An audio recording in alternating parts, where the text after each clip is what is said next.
Section 1. Qu'est-ce que l'intelligence artificielle? Une introduction fascinante. L'intelligence artificielle, ou IA, ça sonne comme de la science-fiction, n'est-ce pas? Mais c'est bien réel, c'est une branche de l'informatique. Son objectif principal est vraiment ambitieux. Les scientifiques veulent créer des systèmes capables de penser et d'agir intelligemment. Tout comme les humains, ou même mieux dans certaines tâches. Imaginez des machines capables de raisonner. C'est l'idée centrale de l'IA. Il s'agit de rendre les ordinateurs intelligents, vraiment intelligents, de manière très spécifique. L'IA vise à résoudre des problèmes très complexes, des problèmes trop difficiles pour les humains seuls, ou des problèmes qui prennent trop de temps. L'IA peut automatiser les tâches répétitives, cela libère les humains pour un travail plus créatif. Elle peut aussi augmenter nos propres capacités. Voyez ça comme un assistant super puissant. L'IA est là pour nous aider à comprendre le monde, et pour rendre nos vies plus faciles et plus efficaces. Un système d'IA doit percevoir son environnement.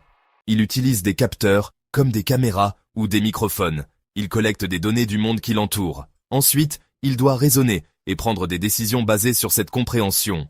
Enfin, un système intelligent doit apprendre et agir. Section 2. Les grandes familles de l'IA, un aperçu général. L'intelligence artificielle est un vaste domaine d'étude. C'est comme un arbre géant avec de nombreuses branches. Chaque branche représente une manière différente d'atteindre l'intelligence, ou se concentre sur une compétence particulière. Ces branches sont parfois appelées des sous-domaines. Elles travaillent toutes vers l'objectif commun de créer des machines intelligentes, mais elles l'abordent sous des angles différents. Comprendre ces familles nous aide à voir la vue d'ensemble de l'IA.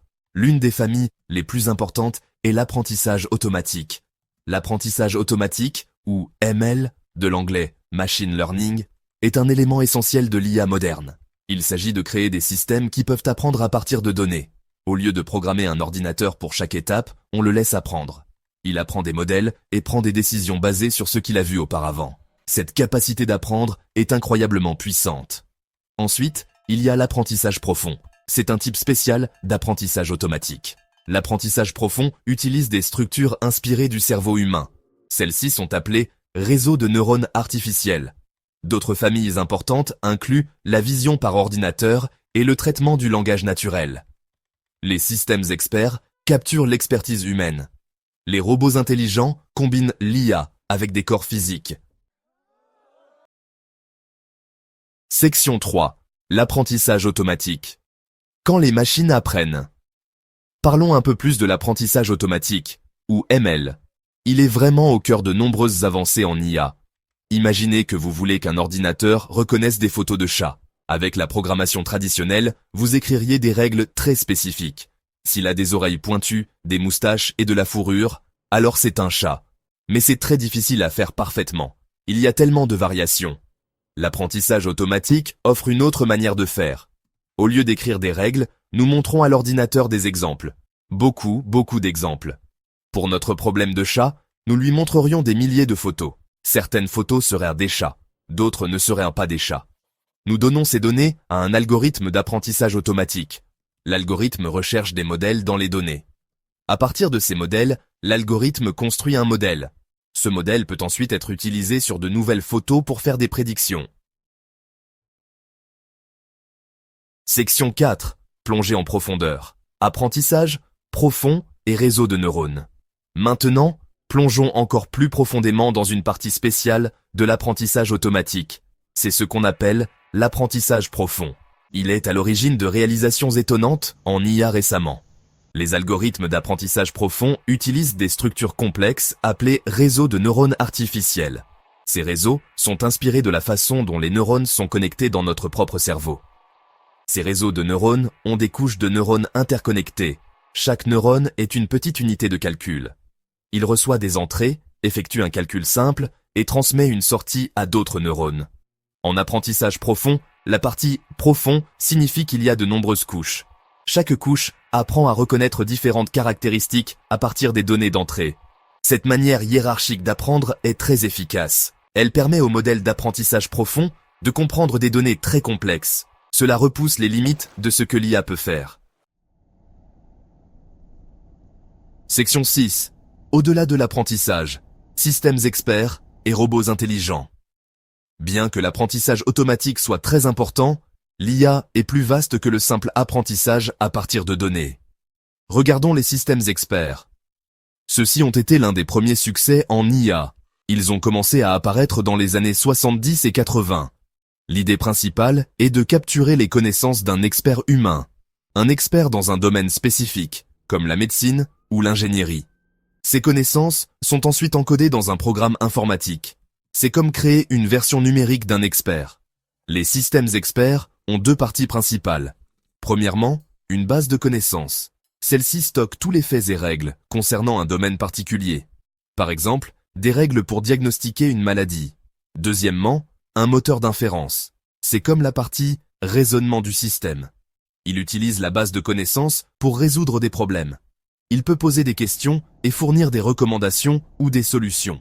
Les systèmes experts ont été utilisés dans des domaines comme le diagnostic médical, la planification financière et le dépannage de machines complexes.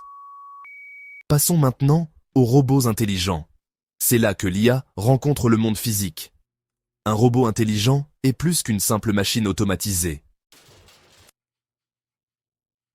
Section 7. Les secrets de l'apprentissage. Supervisé, non supervisé et par renforcement. Nous avons parlé de l'apprentissage automatique. Maintenant, explorons les principales façons dont les machines apprennent réellement. Il existe 3 principaux styles d'apprentissage. Le premier s'appelle l'apprentissage supervisé. Voyez ça comme apprendre avec un professeur. Le professeur fournit à l'IA des exemples, et ces exemples sont étiquetés. Cela signifie que chaque donnée est accompagnée de la bonne réponse. C'est comme apprendre avec des fiches. En apprentissage supervisé, nous pourrions montrer à l'IA des milliers de photos d'animaux. Chaque photo serait étiquetée. Ceci est un chat. Ceci est un chien. Ceci est un oiseau. Le travail de l'IA est d'apprendre la relation.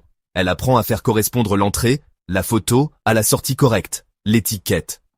Après s'être entraînée sur de nombreux exemples étiquetés, l'IA peut alors prédire les étiquettes pour de nouvelles photos, non vues. C'est très utile pour des tâches comme la classification et la régression. Le deuxième style est l'apprentissage non supervisé. Ici, il n'y a pas de professeur. L'IA reçoit des données, mais les données n'ont pas d'étiquette. Section 9. L'IA dans notre vie quotidienne. Applications, défis et avenir. Croyez-le ou non, l'intelligence artificielle fait déjà largement partie de notre vie quotidienne. Elle n'est plus seulement dans les laboratoires de recherche. Quand vous utilisez un moteur de recherche comme Google, l'IA aide à trouver les résultats les plus pertinents pour vous. Quand vous faites défiler votre fil d'actualité sur les réseaux sociaux, l'IA décide quelle publication vous montrer. L'assistant virtuel de votre smartphone, comme Siri ou Google Assistant, utilise l'IA pour comprendre vos commandes vocales et répondre à vos questions. Elle travaille discrètement en coulisses. Il existe de nombreux autres exemples. Pensez aux achats en ligne.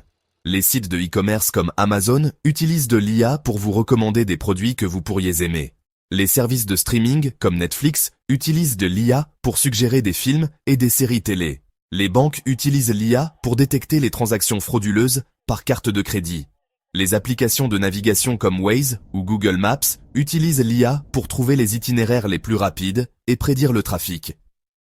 Dans le domaine de la santé, l'IA aide les médecins à diagnostiquer les maladies plus tôt et avec plus de précision. Les applications sont incroyablement diverses.